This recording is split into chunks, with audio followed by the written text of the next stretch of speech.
Olá, pessoas amadas. Olha só, eu não sou influenciadora digital e nem tenho a pretensão de ser, mas ultimamente eu tenho sido tão profundamente influenciada pela palavra de Deus, tenho aprendido tantas coisas maravilhosas e eu não tenho resistido ao desejo de compartilhar com vocês.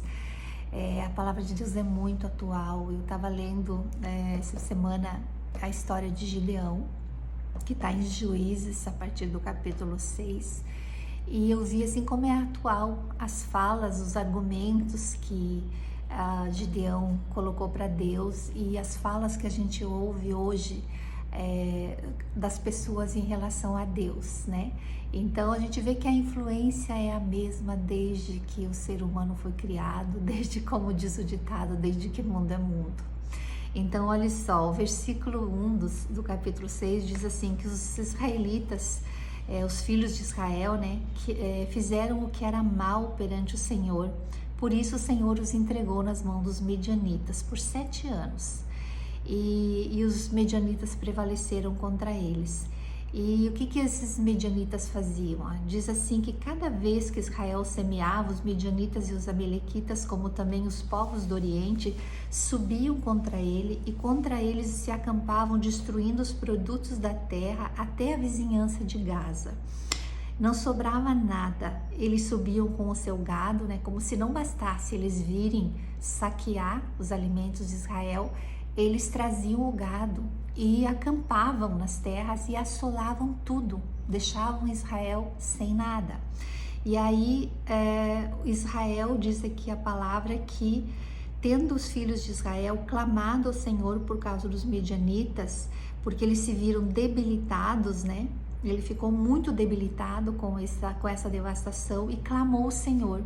Quando eles clamaram ao Senhor, o Senhor então enviou um profeta para dizer para eles o porquê daquela calamidade que estava acontecendo com eles. Aí o profeta disse assim: assim diz o Senhor Deus de Israel, eu é que vos fiz subir do Egito, vos tirei da casa da servidão e vos livrei da mão dos egípcios e da mão de todos quantos vos oprimiam, e os expulsei de diante de vós e vos dei a sua terra. E disse: eu sou o Senhor vosso Deus, não temais os deuses dos amorreus em cuja terra habitais, contudo não destes ouvidos à minha voz. Então o Senhor dizendo para eles: olha, eu tirei vocês do Egito, vocês eram escravos, lá vocês tinham trabalho forçado, eram punidos, eram maltratados, eram oprimidos horrendamente. Eu tirei vocês de lá, eu trouxe vocês para uma terra, expulsei de diante de vocês um povo que era mau. Não sei se você já se perguntou por que Deus expulsou esse povo e deu essas terras que eles habitavam para Israel. Porque olha só, nós vamos ver aqui, e isso está em muitos outros capítulos e livros da Bíblia contando essa história, que o Senhor é o Criador de todas as coisas. Ele criou o ser humano, Ele criou a terra para habitação. Nos Salmos diz que o Senhor deu a terra aos filhos dos homens para sua habitação, para sua provisão. E esses povos que habitavam essa terra, ao invés de cultuar ao Criador, de ser grato, de render louvores e gratidão ao Criador, eles cultuavam nada mais, nada menos que o inimigo de Deus. Sim, Baal. Você sabe quem é Baal? Baal é o próprio Satanás. Eles tinham altares para Baal e cultuavam. Esse Baal é o mesmo que estava lá no Éden e que pôs a inimizade entre o homem e o seu Criador. E era este inimigo do Criador que eles serviam. E tem uma passagem na palavra que diz que a terra estava vomitando esses seres humanos. A própria terra estava recusando eles. Por isso que Deus os tirou dessa terra para dar essa terra aos israelitas. E porque eles sacrificavam seus filhos a Moloque, que era um outro demônio que eles cultuavam. Eles faziam coisas horrendas. Eles tinham um bosque onde era cultuada a deusa da fertilidade. O culto era orgia sexual nesse bosque, nesse altar. E Deus falou assim: vocês não farão essas coisas e não temerão os seus deuses. E aqui o profeta está dizendo: esses inimigos que o Senhor disse que tiraria e livraria vocês, eles só estão tendo vantagem contra vocês porque vocês estão copiando, se temeram a força deles, não confiaram no poder do Senhor para os guardar e temeram os seus deuses, estão adorando o mesmo Deus, Baal, que é o Deus deles. E aí então, depois que eles clamaram e o profeta veio e denunciou por que estava acontecendo a calamidade, o anjo do Senhor veio e ficou observando a Gideão, que estava de noite, amedrontado, malhando seu trigo escondido para tentar salvar desses inimigos dos medianitas um pouco de comida. E aí o Senhor se apresenta para ele na pessoa do anjo e diz assim: o Senhor é contigo, homem valente. Aí respondeu Gideão: ai, meu Senhor, se o Senhor é conosco, por que está acontecendo tudo isso? O anjo nem entrou no mérito, porque o profeta já tinha falado o porquê. Aí ele questiona, o anjo não entra no mérito, só fala, e daí na sequência diz assim: virou o Senhor para ele e lhe disse: vai nessa tua força e livra Israel da mão dos midianitas, porventura não te enviei eu? Aí ele disse: mas como, Senhor, que eu vou fazer isso? A minha família é a mais pobre de Israel, eu sou mais pequeno. E assim começou todo aquele pretexto dele para com Deus. Aí o Senhor disse: mas já que eu estou contigo, ferirás os medianistas, como se fosse um só homem. Não olha essa multidão, faz de conta que você vai lutar com um só, porque a minha força estará com você. Aí ele pede um sinal, então, para Deus, e pede para Deus, para o Senhor ali, o anjo, né, representante do Senhor que estava ali falando com ele, que aguardasse, que ele queria fazer uma oferta. Ele trouxe uma refeição para o anjo, talvez ainda na incerteza do coração dele, não acreditando que era um ser sobrenatural que veio ali falar com ele. Ele pensou: eu vou oferecer uma comida, se ele comer é porque é de carne e osso, é desse mundo, é como nós. Mas quando ele coloca diante do anjo, o anjo manda ele colocar a carne, os pães e um caldo que ele trouxe na pedra e despejar o caldo por cima, e ele toca com o cajado, então levanta as chamas e é consumido aquele alimento. E aí o anjo desaparece da presença dele. Quando o anjo desaparece, ele fica apavorado, porque ele fala: ai, ai, meu Senhor, eu vi o anjo do Senhor face a face. E eles sabiam que quem visse o Senhor face a face não ficaria vivo, por causa do poder e santidade do Senhor. Porém o Senhor lhe disse: paz seja contigo, não temas, não morrerás. Então quando o Senhor consolou ele, né, e disse: eu vim, né, não tenha medo, vim para te ajudar, né, e saudou ele com a paz, eu vim trazer a paz. Então ele edifica um altar e ele chama esse altar Jeová Shalom, que é o Senhor é minha paz. E quando ele edifica esse altar, então, ao Senhor, aí o Senhor dá a primeira diretriz para ele. Lá no versículo 25, o Senhor diz assim: disse o Senhor: toma um boi que pertence ao teu pai, derriba o altar de Baal, que é do teu pai. Olha, o pai dele tinha um altar para Baal. Corta o poste ídolo que tem lá, pega a madeira desse bosque, desse poste ídolo, coloca sobre as pedras e oferece um sacrifício para mim ali, um boi, né, da manada do teu pai, e me oferece um sacrifício ali. Então ele fez isso e o fez de noite. Diz aqui que ele fez de noite porque ele temeu o pai dele, porque ele temeu o que as pessoas da cidade poderiam fazer para ele. E quando eles levantaram no outro dia e viram o que tinha acontecido, as pessoas da cidade se revoltaram contra ele. Olha isso, às vezes você está lutando pelas pessoas e elas vêm contra você, né? Se revoltaram contra ele, chegaram na casa do pai deles e disseram: leva para fora o teu filho para que morra, pois derribou o altar de Baal e cortou o poste ídolo que estava junto dele. Aí o pai dele disse assim: contendereis vós por Baal? Livrá-los a vocês? Se vocês forem lutar por ele, vocês vão morrer, né? Porque se ele não tem poder para defender o altar dele, ele vai defender vocês? Então, em outras palavras, vocês querem matar o meu filho para defender Baal? Se ele é Deus, ele que se defenda. O altar dele foi derrubado, ele que se defenda. E aí, olha que interessante, o pai dele muda o nome dele e diz assim que ele passou a se chamar Jerubbaal. Porque foi dito, Baal contenda com ele, pois derribou seu altar. Então, esse nome Jerubbaal significava Baal que se defenda.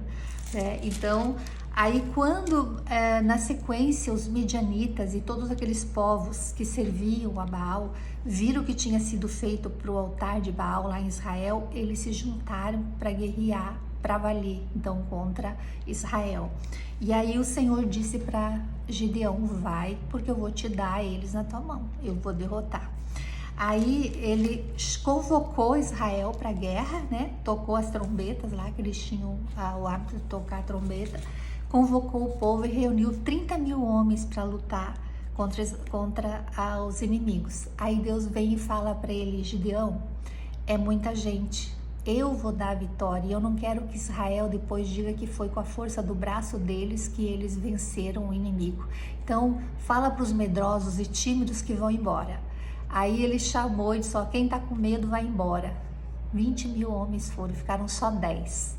Aí Deus fala para ele, mas ainda é muita gente. Vou fazer mais um teste. Vai lá, leva os soldados para fonte, dobrando a língua aqui. Leva para a fonte para tomar água. Aqueles que se ajoelharem, colocarem a boca na água e tomar igual um cão, separa de lado. Aqueles que se ajoelharem e levarem a mão na boca, a água com a mão, separa de lado. Chegando lá, apenas 300 homens se ajoelharam, levaram a mão, como a gente costuma fazer, e pega água na conchinha e leva na boca. Aí o Senhor disse, é com esses 300 que você vai lutar, que eu vou te dar a vitória. E não com essa turma aí que tomou água igual o cão, manda para casa de volta. Então, o Senhor mandou ele que enfrentasse a guerra e o Senhor estava do lado dele. Mas o Senhor ainda disse para ele, se você ainda assim está com medo, porque são só 300 e você não está confiando, então se você não quer ir com o exército, pega um servo teu e vai lá escutar a conversa que está acontecendo lá no arraial do inimigo.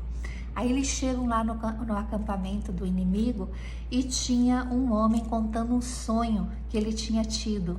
E ele disse assim, tive um sonho e eis que um pão de cevada rodava contra o arraial dos midianitas e deu de encontro à tenda do comandante, de maneira que esta caiu e se virou de cima para baixo e ficou assim estendida. Aí o colega dele, lá do exército do inimigo, já veio com a interpretação do sonho, disse assim, respondeu o companheiro dele e disse, não é isto outra coisa senão a espada de Gideão, filho de Joás, homem israelita, nas mãos dele entregou Deus os medianitas e todo este arraial. Olha isso, Deus deu o sonho para o inimigo e deu a interpretação. Então, eu teria uma mensagem aqui sobre o pão de cevada, porque eles roubavam o trigo, sobrava só a cevada, né, para Israel. Mas esse pão também, né, simboliza Jesus, enfim, teria uma mensagem, mas não é o foco. E aí, então ele se fortaleceu e disse, realmente o Senhor nos entregou eles nas mãos, já falou, já contou até para eles, a notícia ruim já chegou até para eles. E aí eles se posicionam, e então ele diz para o exército, ele separa o exército dele de 100, 3 equipes de 100 e deu a mesma diretriz para todos e disse, vocês façam conforme eu estou dizendo. E aí qual foi a posição deles? Eles tinham então aqui, diz que eles tinham uma trombeta, né, na mão, eles tinham um cântaro, um cântaro vazio, e dentro do cântaro uma tocha. E aí ele deu a diretriz e disse assim que tocarem as 3 campainhas, as 3 companhias, perdão, os 3 grupos de 100, tocarem as trombetas e despedaçarem os cântaros, e seguravam na mão esquerda as tochas e na mão direita a trombeta, que tocavam e exclamavam, espada pelo Senhor e por Gideão. Então olha só que interessante, Quando eles foram lá na fonte, pegaram a água e lamberam e não puseram água nos cântaros. O cântaro era para carregar água. Mas nessa atitude desses 300, eles estavam dizendo: Senhor, não levaremos provisão, porque Tu será a nossa fonte de salvação nesse dia. Levaram a tocha dentro do cântaro vazio. O cântaro, ele simboliza nosso coração, né? Então, no nosso cântaro interno aqui, nós podemos ou abrigar a incredulidade, o medo, a vaidade, o orgulho, todos esses sentimentos que nós sabemos que é típico do ser humano caído, ou nós podemos colocar a água da vida, que é Jesus Cristo.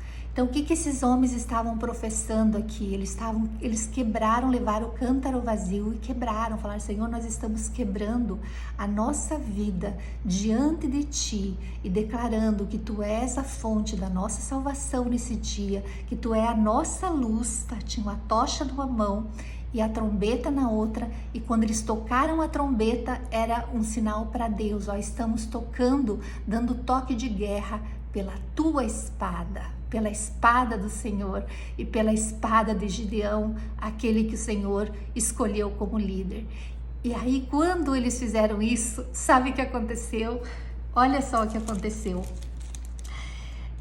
E permaneceu cada um no seu lugar, ao redor do arraial, e todo o arraial dos inimigos deitou a correr, a gritar e a fugir. Ao soar das 300 trombetas, o Senhor tornou a espada de um contra o outro, e isto em todo o arraial, que fugiu rumo às cidades próximas.